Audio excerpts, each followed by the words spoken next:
I had a very, very good guide.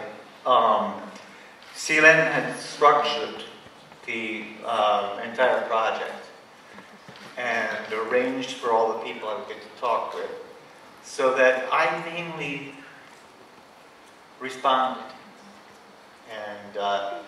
And we would consult a bit, but it was mainly her story to tell. The way it works is that when I do my Sin City, for instance, that is work that I own myself.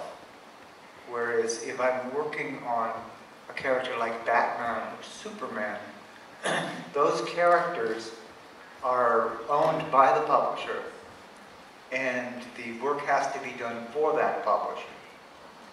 So I essentially am working for the company when, but they're saying, Frank, let's see what you can do with our toy.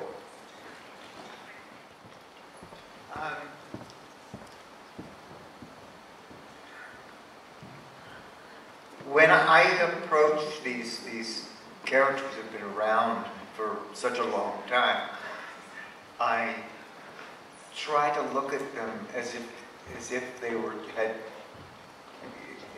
had just come into being, and to keep my eyes very fresh, and to think, well, for instance, what would a crazy man who would, why would a crazy man make himself up like a horrible joker and do these particular things? Or what would it be like to be the smartest guy in the world and yet dress up like a bat and run out and fight criminals? What would you be like at this age? And so I immediately set out to make Batman a little out of control, because he didn't have any competition. He was smarter than everybody. He was faster than everybody. And so, excuse me. So he was reckless, and he needed something in his life to make him sane.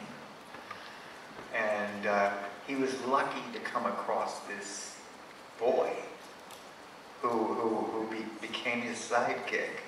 And it was by learning to become a bit of a father and protect this boy that he became the Batman who was the responsible hero that we come to know. That was the whole point of the series. I assume since you used the word trailer, you're talking about the movie version. My reaction was like any fan. I simply looked at it and I thought, that's a pretty good looking Batmobile. And he looks like a pretty serious Batman. And she looks like a great Catwoman. And I intend to go to the theater and sit in the front row and take it and hope it's good. Timothée Chalamet. And what? Timothée Chalamet. But I mean, it's a, yeah, when I did Dark Knight, I had Clint Eastwood in mind because I was using his voice so much with the character. Although I was drawing Arnold Schwarzenegger's body on it. But I would just like to see what's available. Now the second part. Let's hear it. Whether or not we choose to, we do. Every generation's comic books have if not addressed, then certainly been reflective of contemporary politics.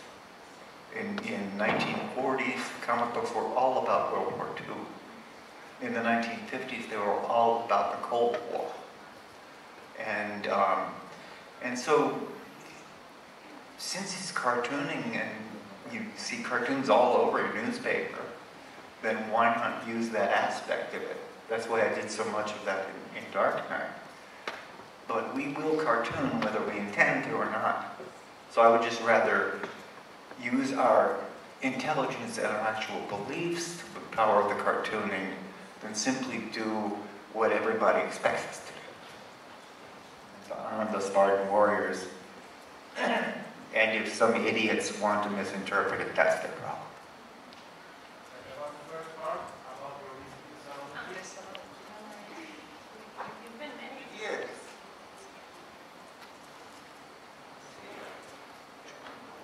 Which one that was? Right.